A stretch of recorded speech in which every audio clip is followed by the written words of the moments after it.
আসসালামু আলাইকুম। সানা হাউস চ্যানেলের পক্ষ থেকে আরো একটি নতুন রেসিপি নিয়ে চলে এলাম। আশা করি ভালো লাগবে।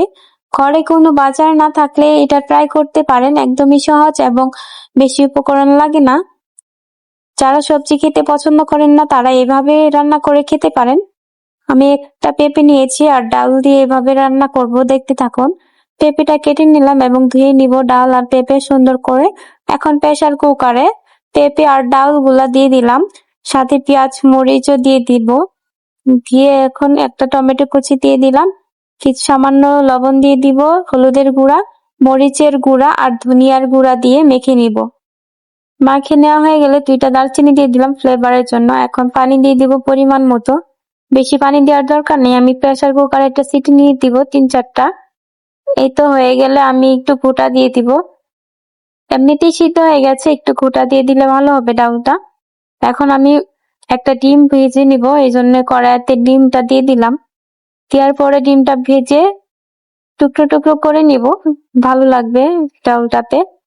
এখন আমি এই ডিমটা ডাউলে দিয়ে দিলাম। এখন বাগার দেওয়ার জন্য তেলে পরিমাণ মতো জিরা দিয়ে দিলাম, দিয়ে পেঁয়াজ আর রসুন দিয়ে দিলাম, 2টা শুকনো মরিচও দিলাম।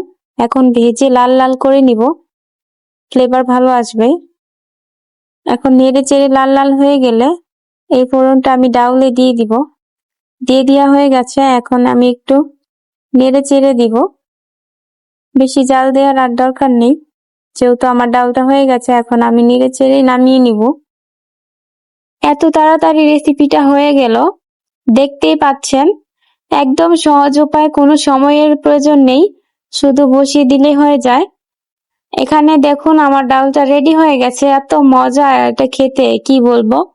যারা সবজি খেতে পছন্দ করেন না, ডাউলের সাথে এইভাবে রান্না করে খেতে পারেন, ভীষণ মজা আর শরীরের জন্য উপকার। সবজি তো আমাদের খেতেই হয়, কিন্তু যারা খেতে পারেন না তারা এইভাবে ট্রাই করবেন।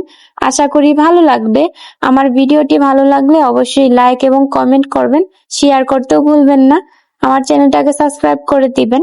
এতক্ষণ আমার সাথে থাকার জন্য সবাইকে অনেক অনেক ধন্যবাদ। ভালো থাকবেন সবাই। আল্লাহ হাফেজ।